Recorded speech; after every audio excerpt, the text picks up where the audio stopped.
Olá, ouvintes, vamos falar do tempo em toda a Bahia nessa quarta-feira, que segue com o sol atuando em todas as regiões, mantendo aí também temperaturas em elevação, máximas em torno de 35, 36 graus, principalmente no Nordeste baiano. Algumas ocorrências de chuvas pontuais nos extremos oeste e sul. Em Salvador também segue com o sol prevalecendo e a temperatura hoje variando, mínima de 23 e máxima de 33 graus.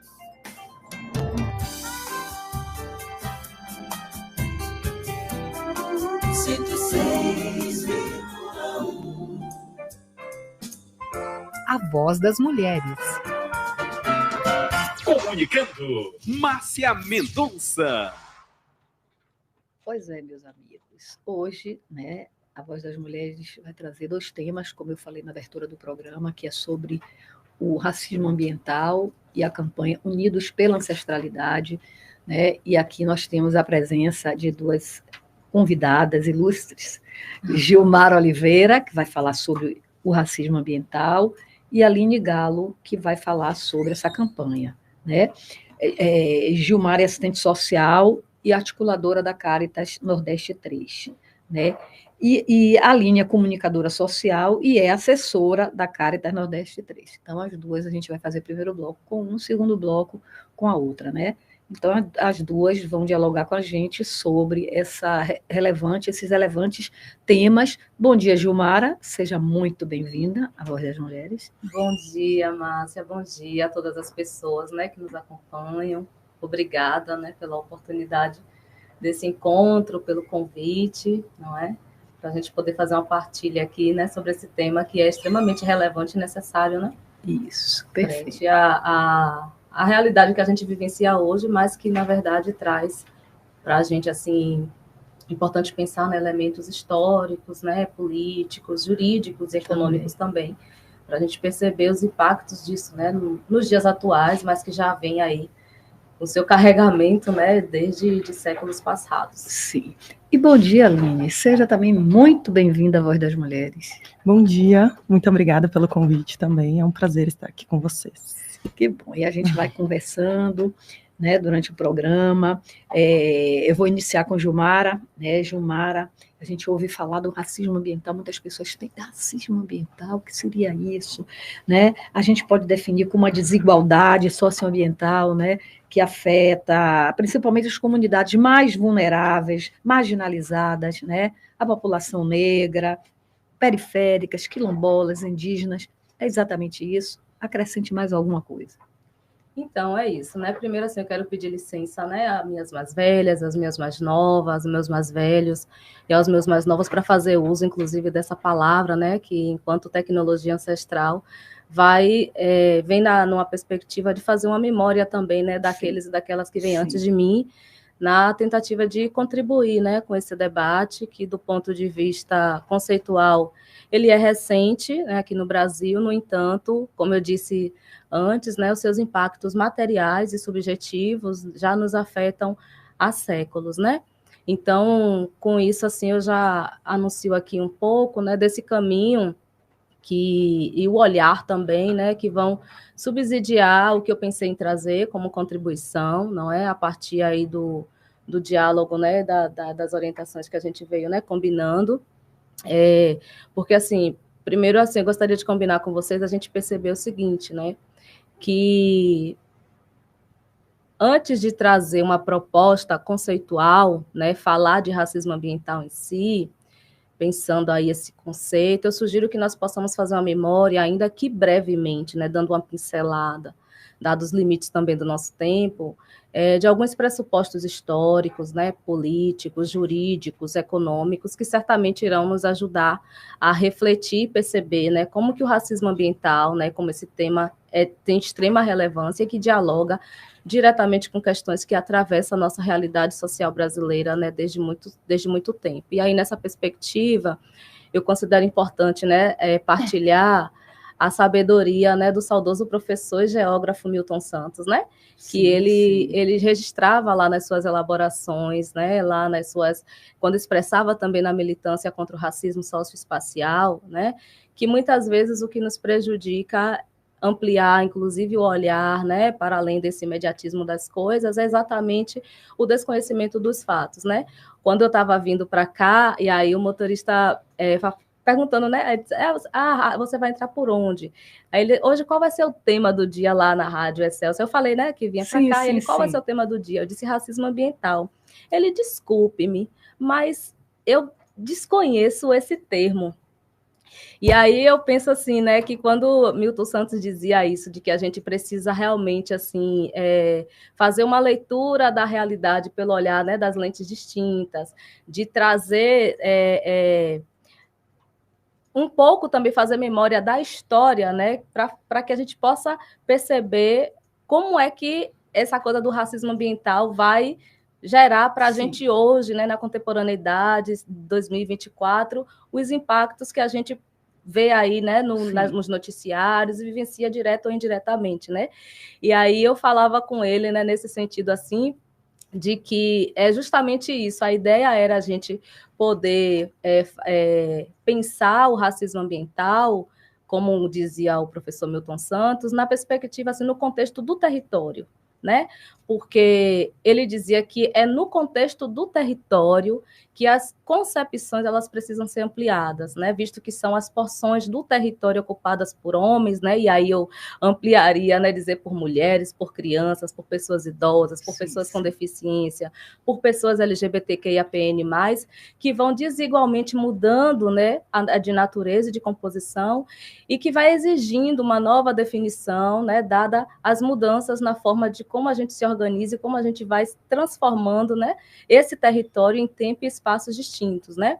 E aí a busca para explicar essas transformações do território demanda a gente compreender grandes grupos, né, de variáveis, a começar, por exemplo, por indicadores, né, mais complexos e comuns. Então a gente precisa pensar dentro dessa reflexão, né, indicadores que revelam grandes mudanças ocorridas no período técnico-científico, que podem ser identificadas aí no peso dos componentes técnicos modernos, né, da produção agrícola, pensar na questão da expansão das agroindústrias, né, pensar nas novas relações de trabalho na cidade e no campo, e que tudo isso compõe variáveis que vão refletir no poder, né, que grupos humanos têm de fazer modificações, né, de modificar as ações das forças naturais. Isso. E essa mesma natureza vai nos obrigando a fazer adaptações, né, vai nos impondo resultados diversos a ações semelhantes em que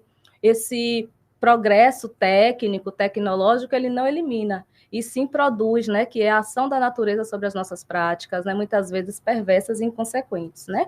Então, o que é que isso significa nesse sentido?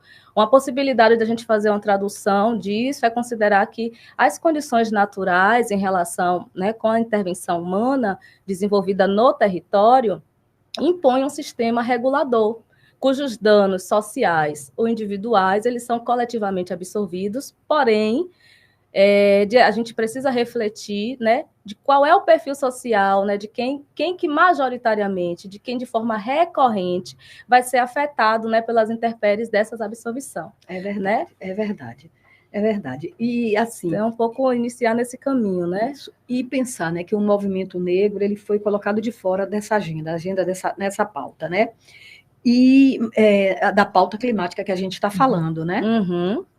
E aí eu lhe pergunto, qual a importância do protagonismo das pessoas pretas, das pessoas mais vulneráveis nessa causa ambiental? Porque tem uma extrema relevância, a gente sabe disso.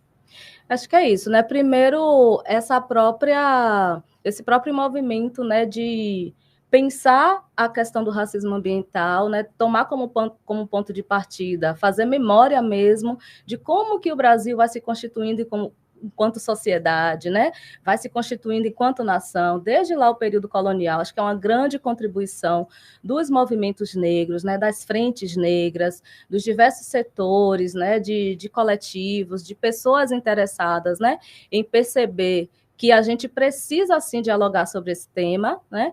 E fazer essa memória para que a gente não tenha também, não caia no risco de esquecer que é justamente a questão do racismo estrutural que vai trazer, né? É consequência Exatamente, ambiental consequência desse racismo estrutural, que a gente está falando de um debate maior, mais amplo, é isso.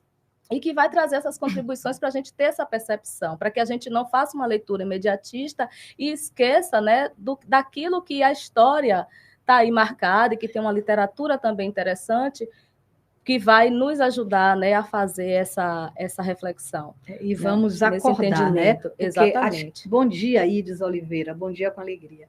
Porque esses impactos, né, a gente já está sentindo. Sim. Né? Digamos, no popular, a gente está sentindo na pele. Exatamente. Né? Então, a gente está vivendo na aí... Na pele, no coração, isso, né? no coração, né? E já são sentidos no país e no mundo, não são democráticos, né? Não, na realidade, não são.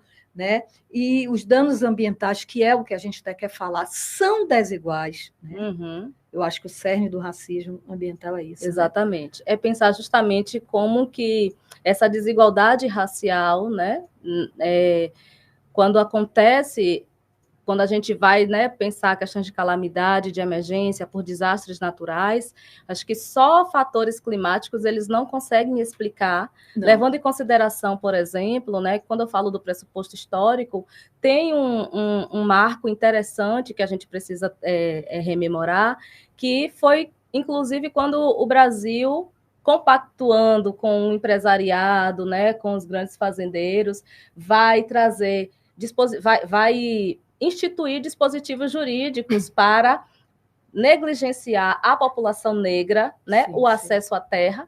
Então, a lei de terra é um marco importante, né, que lá nos anos 1800, né, vai começar, acho que para a gente falar de racismo ambiental, acho que talvez partir desse marco, né, desse momento em que o governo brasileiro cede as terras, né, para o empresariado, pensando nessa perspectiva mesmo de mercado, do financeiro, né? Desse capitalismo que vem se ressignificando a partir de um modo de produzir, de se sociabilizar na perspectiva escravagista, né? Que aí vai ganhando outros modos e adentrando nesse modo de se relacionar e de produzir do capitalismo. Então, o impacto parte daí também, porque essas pessoas que não tiveram naquela época acesso à terra, vão sendo jogadas, né, para construir suas habitações em lugares insalubres, inadequados, sem planejamento, desordenada. É isso. Né?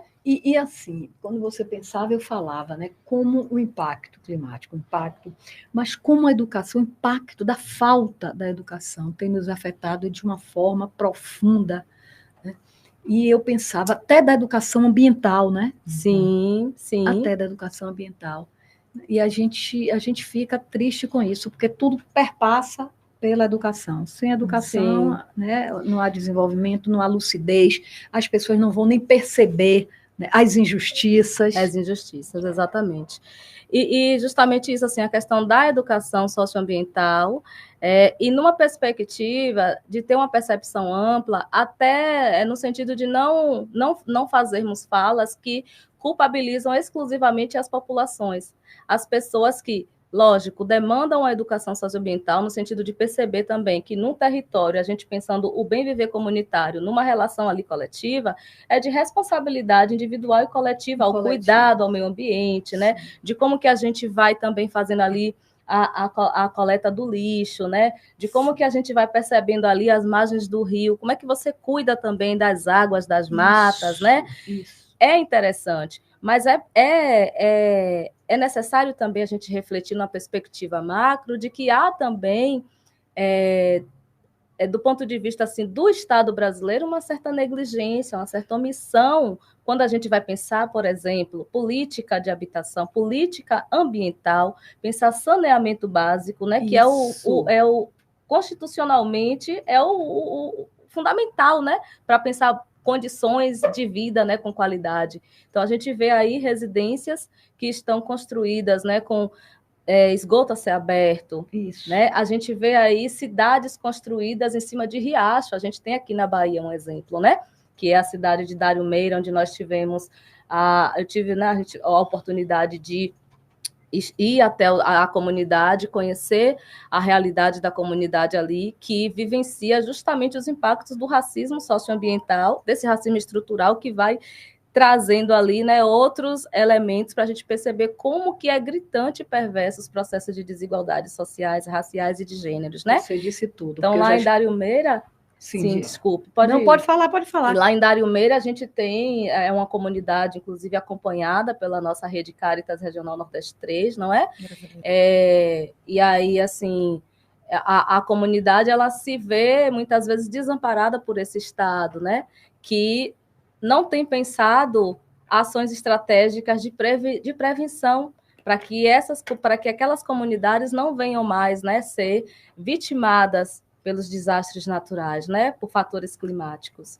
Então, acho que é pensar também nesse sentido sobre as corresponsabilidades, não é? Isso. Você já respondeu qual o papel, a pergunta que eu ia lhe fazer, qual o papel do Estado. Desculpe se antecipei. Foi ótimo. Não, você, né, o papo, né, a nossa conversa levou a isso, né? Você responder que foi ótimo, né? Antes de eu perguntar, eu já tive uma resposta.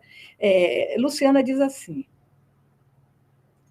bom dia. Quando acontecem enchentes que se tornam quase normal com as mudanças climáticas, a população socialmente vulnerável que mora em encostas são as mais impactadas.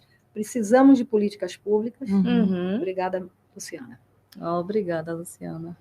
Precisamos de políticas públicas. Precisamos perceber isso, né? Políticas públicas que, de fato, dialoguem com a realidade, né, social e a realidade histórica mesmo, né?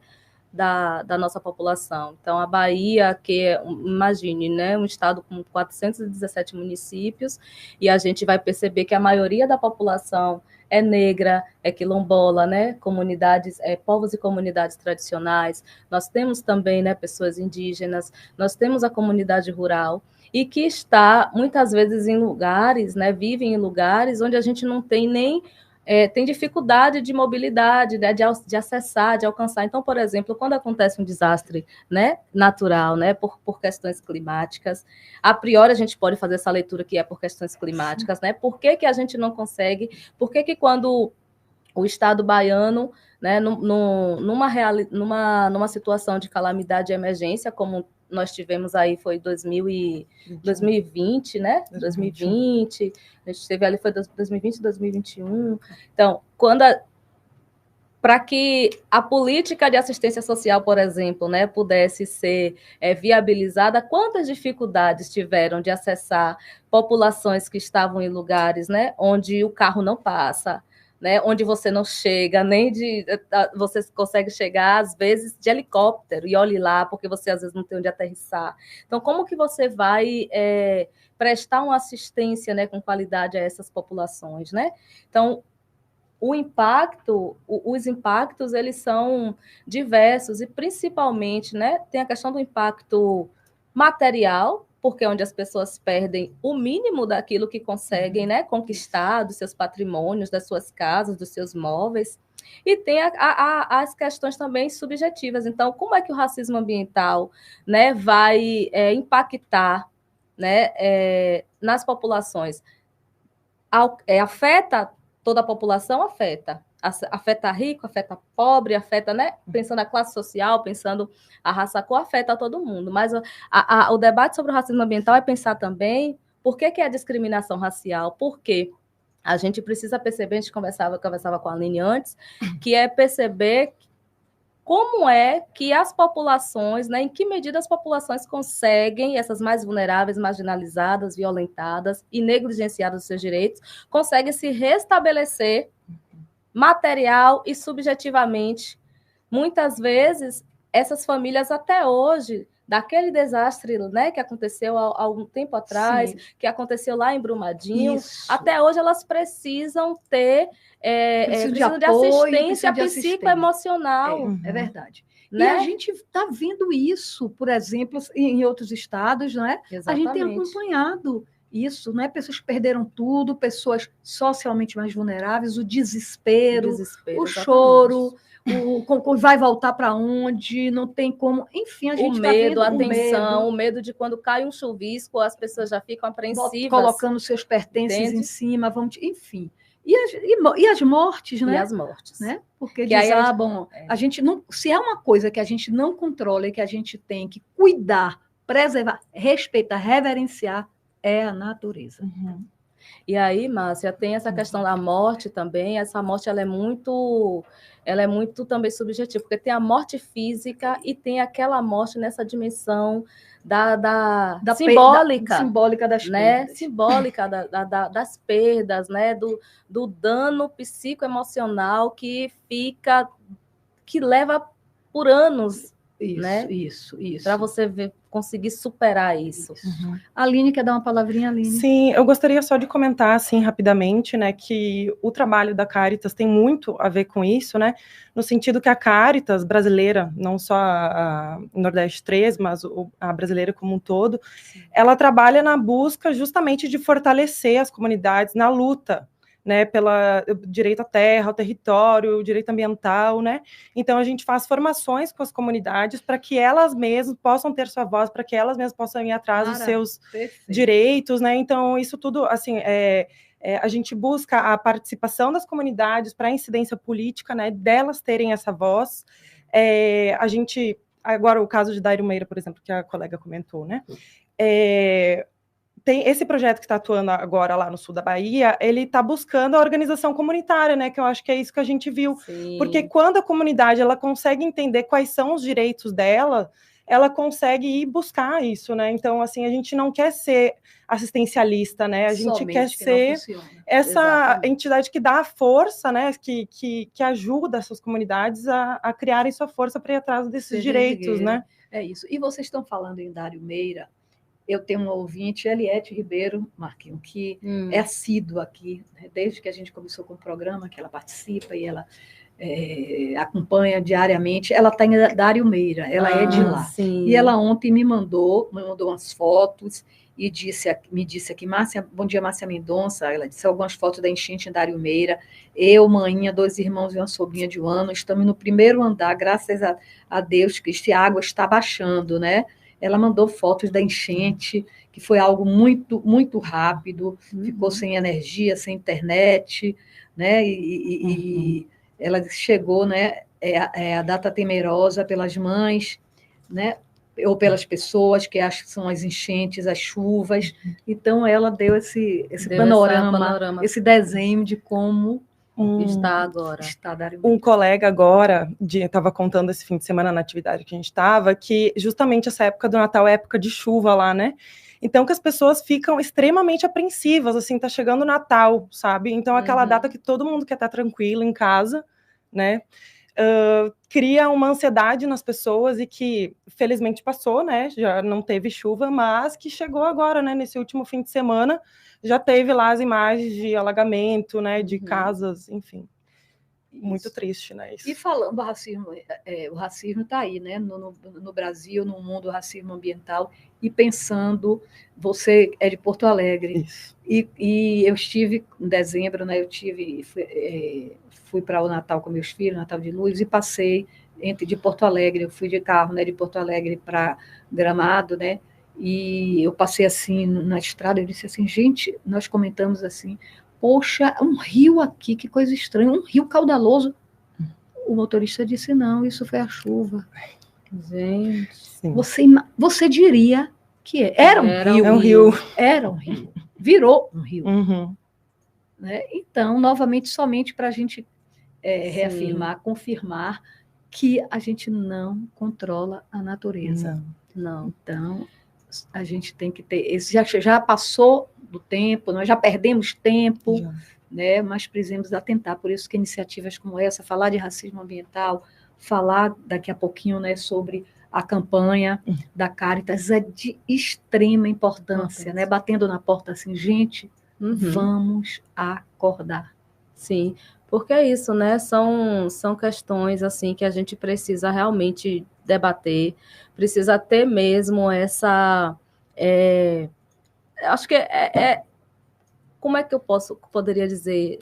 tem que perceber mesmo a importância de combate, né, enfrentamento mesmo a essas questões, porque é muito complicado.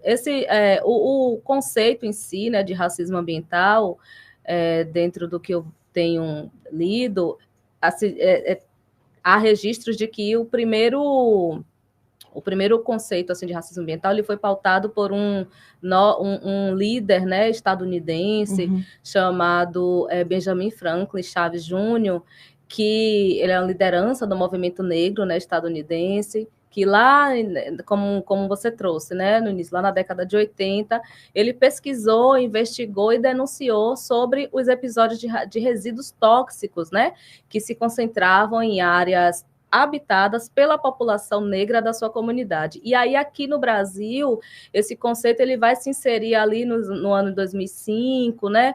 Segundo o que eu pesquisei, onde o debate ele se inicia aqui através da Rede Brasileira de Justiça Ambiental, né, com ações importantes, e aí retoma, né, do movimento negro, né, dialogando com movimentos sociais, com entidades ambientalistas, com organizações não governamentais, né, associações de moradores, e a gente perceber também a importância, né, desses espaços como espaços estratégicos também para pensar coletivamente junto ao poder público ações, né, que de fato possam perceber de como prevenir mesmo, né? Mas, infelizmente, a gente tem uma perspectiva de defesa civil brasileira que, para pensar a prevenção, não há nem orçamento, né? A gente não tem como dialogar sobre isso sem pensar orçamento, política pública ambiental, sem pensar o recurso, gente.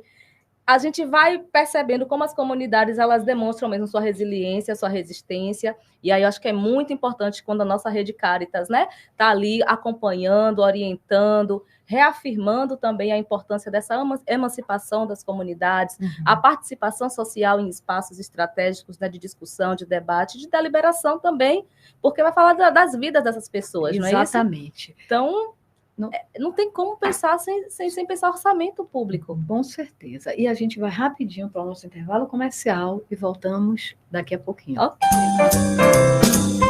A Voz das Mulheres.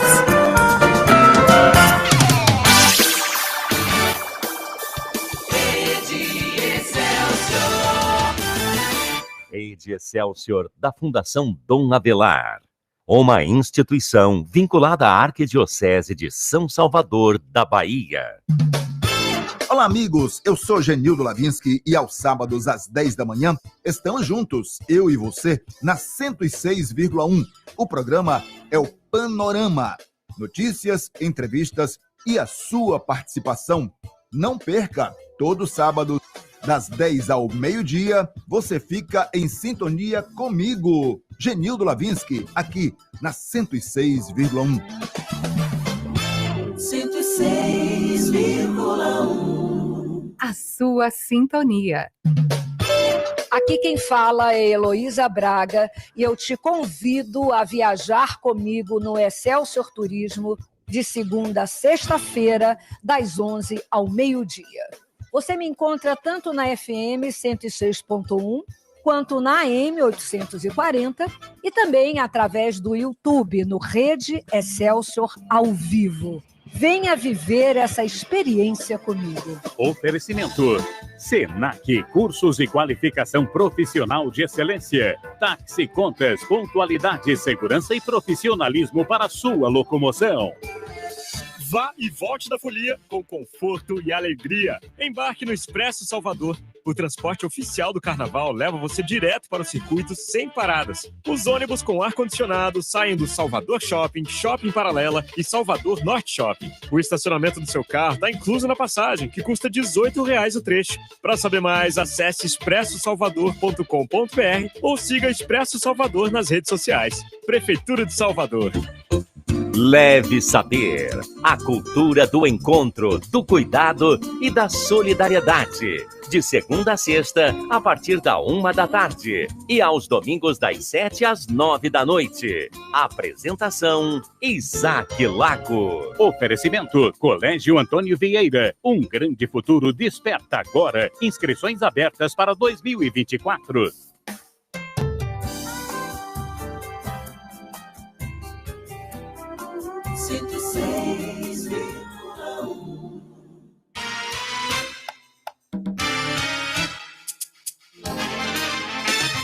Voz das Mulheres, na mira da notícia. O termo racismo ambiental ganhou destaque nos últimos dias, com as enchentes que afetaram diversas cidades no Rio de Janeiro no fim de semana. A expressão está sendo usada para explicar o impacto desigual das fortes chuvas sobre a população. Existente desde a década de 1980, o conceito racismo ambiental é usado para ilustrar como a degradação e catástrofes ambientais, a exemplo de enchentes, secas, contaminação, impactam de forma mais severa as populações das periferias. O ministro dos Direitos Humanos e da Cidadania, Silvio Almeida, esclareceu nas redes sociais que não significa dizer que apenas pessoas desses grupos são afetadas pelos eventos climáticos, mas que as pessoas a que esses grupos pertencem são as mais afetadas por razões sociais pelos eventos ambientais. O co-diretor executivo do Observatório da Branquitude, Thales Vieira, avalia que o que aconteceu no Rio de Janeiro é uma tragédia anunciada, ou seja, prevista para esta época do ano, e mesmo assim, medidas efetivas não são tomadas. Segundo ele, não é coincidência que as populações mais vulneráveis são as mais afetadas pelos efeitos das mudanças climáticas. Entre populações mais vulnerabilizadas, sobretudo as populações racializadas, né, são as que mais sofrem com isso. Isso não é uma grande coincidência, né?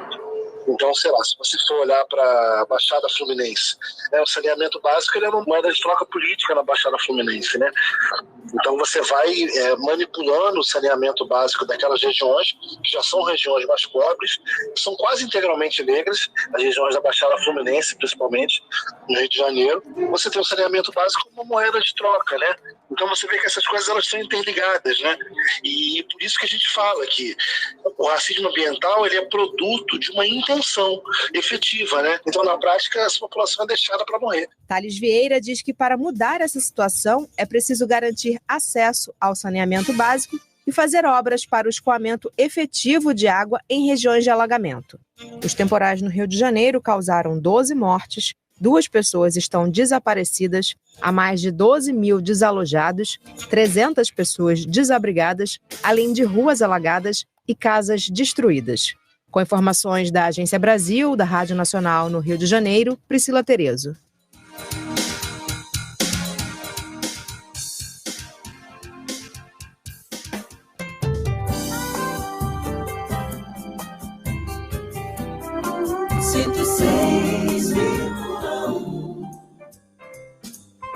A Voz das Mulheres.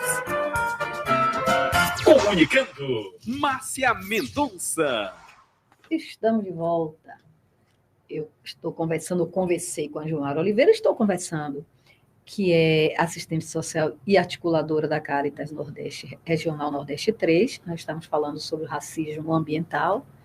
E vou conversar com a Aline Galo, que é comunicadora também, comunicadora social, assessora da Caritas Nordeste 3, Regional Nordeste 3. A gente vai falar agora sobre a campanha Unidos, a ancestralidade nos une em defesa da casa comum, né? Que é desenvolvido pela Caritas brasileira. E aí eu vou começar perguntando, né? O primeiro bloco eu conversei, mas isso não quer dizer que também Jumara não possa intervir, entrar também com a opinião dela, enfim. E aí, no primeiro bloco falamos sobre o racismo, mas racismo ambiental, vocês ouviram agora, né, uma notícia também referente ao Rio de Janeiro, mas que tem a ver um contexto geral, né? Tem a ver com isso. Então, eu queria começar perguntando a Aline, né, o objetivo dessa campanha. Fale sobre essa campanha. Muito obrigada. Então, assim, basicamente, essa campanha, ela vem sensibilizar, né, com a ideia de sensibilizar a sociedade da importância dos povos e comunidades tradicionais, né, no processo de preservação do meio ambiente, sobre como que essas comunidades, né, consequentemente, da maneira que elas vivem, como que elas contribuem no desafio do enfrentamento às mudanças climáticas que a gente falava, né, essas catástrofes que vêm acontecendo, né. Então, essa preservação do meio ambiente, esse jeito harmonioso que as comunidades tradicionais, eu digo aqui, quilombolas, ribeirinhos, indígenas, marisqueiros, pescadores, fundo e fecho de pasto, como que essas comunidades, a maneira harmoniosa com a terra, respeitando o ciclo da natureza, né? como que elas conseguem viver, né, sustentavelmente, né, e acabam que nos ajudam, né, nessa perspectiva das mudanças climáticas. Tem grandes desafios, né, que elas têm enfrentado, e eu também quero falar um pouquinho disso depois. Mas, principalmente, eu acho que, para começar, né, a gente precisa entender o que são os povos e comunidades tradicionais. Que a gente fala sobre educação ambiental, né? A gente estava falando antes, no bloco anterior, sobre isso, né? Então, assim, é fundamental, em primeiro lugar, que a gente entenda, né, quem são esses povos e comunidades tradicionais, que quando a gente fala assim num título gigante, né, muitas vezes entendem indígenas, né, os quilombolas, mas tem muito mais que isso, né, os pescadores, marisqueiros, camponeses, fundo e fecho de pasto, tem uma gama enorme, né, extrativistas também, né, então eles ajudam, né, nessa preservação do meio ambiente, né. Povos de terreiro, né. Povos de terreiro também, muitos. Povo de santo, né. Fazem um contraponto, imagine se eles não existissem, né? Imagina. Porque eles Exatamente. realmente cuidam da terra, do meio ambiente. E é triste, assim, mas essas comunidades tradicionais, elas vêm enfrentando muitas violações de direitos, né? Então, por isso que a gente quer trazer também esse debate, assim, para a sociedade, né? Para que as pessoas entendam e também possam estar desse lado de cá, né? Na defesa, né? Isso, porque, assim, são direitos humanos, por exemplo, invasão de terra, né, que acontece, ameaças de morte, deslocamentos forçados, né? A gente vê também o agronegócio. A gente tem 4 regiões aqui do estado que a gente acompanha, né? Tem a região oeste, né, da Bahia, que vem sofrendo um bocado, por exemplo, tem uma parte dos Gerais, que chamam, né, que tem várias comunidades tradicionais lá em cima, e que o agronegócio vem tomando conta e cada vez deixando elas cada vez mais, né, estreitas e tal, e elas têm que sair dali e não podem, por exemplo, continuar soltando o gado delas, né, por exemplo, nos Gerais, né, vivendo, e também, por exemplo, na parte, elas fazem artesanato, né, o capim dourado, né, então, por vezes, elas são até proibidas de entrar em certos lugares, né, como é o caso de uma fazenda que está lá. A região de Caetité, né, do Alto Sertão da Bahia, também vem sofrendo um bocado com a questão das energias eólicas, com a questão da mineração, né, e isso tudo as pessoas não veem, não falam, né, parece que é um pouco, assim, oculto, que nem a gente estava falando, né, da parte oculta. E também aqui, por exemplo, na região metropolitana, no Recôncavo, a gente tem comunidades também que a gente acompanha, como, por exemplo, Rio dos Macacos, Bet 2, Alto do Tororó, né, que vão ficando cada vez menores e espremidas, né? Isso. Por exemplo, a comunidade Alto do Tororó, elas são marisqueiras, as mulheres, né? E são quilombolas também. E, por exemplo, como que... Aí entra a questão do racismo ambiental, né? Indústrias entraram lá e poluem o mar, né? Então, essas comunidades tradicionais que estão muito tempo, já chegaram muito antes de nós lá, né? O que acontece? Quando o mar polui, a quantidade de peixe diminui, né? Elas não tem espécies de peixes que não existem mais. Elas são proibidas, por exemplo, de entrar em certos lugares, lá na região de Sergipe também a gente tem uma comunidade, por exemplo, que agora hoje já foi reconhecida, felizmente, como território, né? Seguimos na luta, mas que, por exemplo, assim, elas foram excluídas, elas são proibidas de entrar em certa parte do mangue, né? Porque os carnicicultores, né, os produtores de camarão e viveiros chegaram lá e tomaram conta do mangue, desflorestaram e começaram, né, a cultivar camarão, sabe? Então, e proíbem essas comunidades que sempre viveram lá, mariscando, né, pescando, proíbem essas comunidades de entrar nos seus territórios. Então, essa campanha... Violam os direitos, né? Isso, violam os direitos. Então, é isso, essa campanha ela vem trazer todos esses aspectos, né, da conscientização, né, e futuramente a gente quer trazer também um pouco de ação para as pessoas, mas a gente está trabalhando em partes, né? A gente tem 2 anos de campanha, ainda falta 1 ano pela frente. Reconhecer, né? Reconhecer, conscientizar a sociedade de que eles são os verdadeiros conservadores da floresta, dos rios, da biodiversidade, porque daqui a pouco a gente está já pobre de tudo, né? E assim, acho que muito assim articulado, né, com essa questão da sensibilização. Eu vejo assim que a atuação da Cáritas é muito nessa perspectiva também da sustentabilidade, não é? E das pessoas que essas pessoas já cuidam da terra, já tem esse olhar, já tem essa relação de afeto profunda, né? E que ali também é dali também que elas tiram é o seu meio de sobrevivência, de subsistência, né? Então é uma violação de direito extremamente perversa, né? Uma apropriação assim que infelizmente demanda mesmo, né? Esse olhar mais amplo assim para perceber que não se trata, né, só de questões, não é tão simples, né, tratar, não é tão simples perceber, mas a gente demanda essa luta, nesse acompanhamento, orientação, né, para que as pessoas também sejam multiplicadoras nesse processo, né, de fomentar mesmo o debate e de perceber ações que sejam estratégicas em favor da sua própria vida, né, e do bem viver também comunitário, né, coletivo ali. Ao modo, né, como elas lidam com a natureza, né, da forma como é peculiar, gente, é único. Preserva. Elas conhecem então, as lideranças femininas, as quebradeiras de coco, que a gente não pode esquecer também, né? Sim. Né? E eu acho que precisamos de tudo isso para enfrentar as mudanças climáticas. Né? Do mesmo modo acontece lá em Ilha de Maré também, né, que também passa por questões, né, dessa coisa da invasão, né, dos resíduos tóxicos no mar, nos mangues, que vai afetar ali a alimentação daquela população, que vai expor a doenças graves.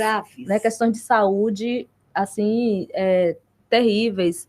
Então é uma coisa assim, é muito complicado. Muito complicado. E aí eu posso trazer um ponto? Claro que pode. Em relação a isso, né, os povos e comunidades tradicionais, tem alguns dados aqui que se contrapõem um pouco, né, por exemplo, 30,9% das florestas do Brasil as comunidades são responsáveis, né, pela proteção dessas florestas. 12,6%, de acordo com o censo do IBGE, apenas 12,6% residem em território reconhecido. Né? Então, aí entra a questão, né, da importância dessa regularização fundiária, né? Porque enquanto essas comunidades elas não são reconhecidas, elas não têm acesso ao número, né, de direitos que elas deveriam ter e não têm, né, porque elas precisariam, né, desse reconhecimento para ter acesso a saneamento básico, políticas públicas específicas, né? Então, esse também é um grande ponto, e que no futuro a gente vai bater um pouco nessa ideia, né? Mas que é muito importante também, né? Marina, bom dia, parabéns pelo tema, por nos mostrar sobre o racismo ambiental e sobre o direito à terra dos povos tradicionais que cuidam também da nossa casa comum. Linda. Obrigada, Marina. Eu acho que a Eliette já está escrevendo aqui, Eu trouxe também um dado, deixa eu ver aqui, né? Não sei se é o mesmo seu, deixa eu ver assim. Sim, que os territórios tradicionais, né, que são responsáveis pelo equilíbrio ambiental e a produção alimentar global, né, a partir do bom uso, né, do uso de recursos naturais, né, de forma sustentável, que é o que eles fazem. E exemplo disso é que os povos indígenas e tradicionais são responsáveis pela proteção de 30,9% das florestas do Brasil, isso segundo o Instituto Socioambiental ISA. No entanto, o modelo de vida sustentável dessas comunidades tem, reafirmando o que a Aline acabou de dizer, sofrido diversas ameaças, violações, explorações pelo capitalismo, de olho nas suas grandes riquezas minerais, hídricas, né, territoriais e da biodiversidade. Né? E se a gente não cuidar urgentemente, né, da nossa casa comum, viveríamos escassez de água potável, aumento das inundações, né, o aumento do nível do mar, além da insegurança alimentar, que já é realidade. Né? Exato. Sim. Isso mesmo. Já é realidade. Eliette mandou aqui, eu já vi que ela estava... Ela diz, bom dia, Márcia Mendonça, Marquinhos Santiago, Gilmar Oliveira, Aline Galo e ouvintes. Sábado, 27 de janeiro, choveu bastante à noite em Dário Meira, né? Pela manhã fez sol, ela foi à missa andando. Que mora lá. Ela mora aqui, mas a família dela é de lá. E ela tá lá. A cidade tem várias construções irregulares, moradores constroem em cima do riacho. e as águas foram de alguns rios que desaguaram, o rio Gongogi e Indaiumira. Né? Que é o encontro com o Rio de Contas, que passa, inclusive, lá no meu interior, né? Lá em Ubaitaba, que também está enchendo, o Rio de Contas está bem cheio já. E é isso, né? Até então, sem casos, né? Sem vítimas, sem casos de desabamento, deslizamento de terra, mas, infelizmente, é o que a gente acaba... É a consequência, né? De toda essa omissão, desse silenciamento mesmo. Isso. De não você perceber falou há isso. pouco, a gente estava falando, né, nos Sim. bastidores, conversando sobre Sim. a questão climática, né, no Canadá, né? Muito frio. Muito frio. Quer dizer, quando é muito frio, quando é muito quente. Ou é 880, né? Que a gente falando assim. A gente falando. A Eliette diz que, graças a Deus, não foi como a enchente de 2021. Isso. Mas se a gente não cuidar, pode acontecer. Pode acontecer de uma forma até mais agressiva, né? Porque a gente está mexendo em algo que... Né? Ela diz que mais de 90% da cidade ficou submersa. Você já imaginou 90% da cidade? A gente viu as marcas, né? A gente foi fazer, a gente tem bem na altas, Caritas, né, a gente Aline? tem o Magre, né? Que trabalha com gestão de riscos e emergências. Então a gente recebe formação, né? A gente foi visitar a Darumeira. Vocês foram a Darumeira? A gente foi, né? No tempo de formação e a gente viu assim as casas, né? Com a marca de até onde o barro chegou, né? Porque vem a chuva, vem a água. Em loco, né? Tá ali. A marca tá ali. A marca tá lá. Presenciou, né? E a gente corre esse risco, né? E também, até já falando do racismo ambiental que a gente estava falando antes, né? O racismo ambiental é também, né, sobre como que elas são afetadas, né, de forma desproporcional, mas também a rapidez com que elas conseguem se recuperar desses desastres, né? Porque como elas são têm menos poder econômico e menos poder político, né? Então elas são esquecidas, né? Então, assim, a própria barragem, né? As pessoas no início, e isso acontece em qualquer desastre ambiental, né? As pessoas no início ficam muito comovidas, elas recebem inúmeras doações, todo mundo está comovido, recebe dinheiro, recebe roupa, quantidade enorme de roupa. E aí, o que acontece? E aí entra a Caritas, né? O que a Caritas vem fazer? A Caritas vem tentar ajudar a organizar essas doações, né, também, além de outras coisas, né, mas, assim, essa organização, porque, assim, as pessoas, elas, por exemplo, elas estão na lama, literalmente, elas estão na lama. O que elas precisam? Elas precisam de produtos de limpeza, elas precisam de elas não precisam de roupas, né, então esse também veio o intuito da Caritas, né, e muitas vezes, depois que passou alguns meses de um desastre ambiental, foi esquecido, né? Só que a Caritas ainda está lá. E vendo doenças, né? A leptospirose, doenças, né? Advindas mesmo dessa... Tem impactos psicológicos também, né? Coisas que as pessoas esquecem depois de um tempo, né? Então, eu acho que é isso também. E outra coisa também muito importante em relação a isso é sobre... E aí o Programa Global, que é quem está propondo essa campanha... Isso, para você finalizar, falando sobre isso, né? Sim, importante. Então, o Programa Global, né, uma dos objetivos dele é trazer para essas comunidades que a gente está falando, os povos e comunidades tradicionais, a gente fortalecer elas, né, para que elas possam se adaptar às mudanças climáticas, né? A gente fala essa palavra mitigação, né, que é esse poder de adaptação. Então, a gente quer trazer tecnologias sociais para que essas comunidades, né, possam viver melhor, se preparar. A gente sabe, as mudanças climáticas são reais, elas estão acontecendo. Podemos fazer coisas? Podemos, mas também temos que nos adaptar, porque ela vai chegar. Né? Então, a gente quer levar para essas comunidades essa preparação, né? Então, acho que é isso. Importantíssimo isso, né? Sim. Porque a gente sabe que vem. E não é só...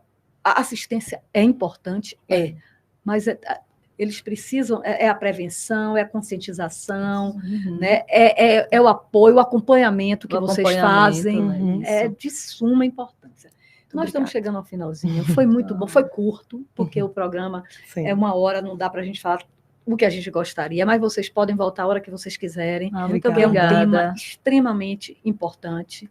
Né? Agradeço a vocês, Gilmara, parabéns pelo trabalho de vocês, a Aline também, muito obrigada. Obrigada. Faz a diferença esse trabalho, né?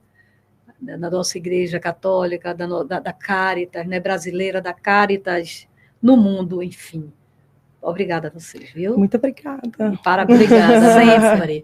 Né? Seguimos. Sigam a Caritas N3 no Instagram. Sigam a Caritas N3 no Instagram. Eu estou seguindo. Eu, como comunicóloga, tenho que falar isso. Tem que falar isso. Caritas NE3. Temos lá os vídeos da campanha Unidos pela Ancestralidade. Está saindo em vários conteúdos. Muito importante. Obrigada. E obrigada aos ouvintes pela audiência, pela paciência. A Luísa Braga já está aqui para o Excelsior Turismo. Amanhã estou de volta. Amanhã nós vamos falar sobre as ações do Ministério Público da Bahia para o Carnaval, do grupo Luto por Elas. E estarei de volta. Fiquem com Deus e até amanhã.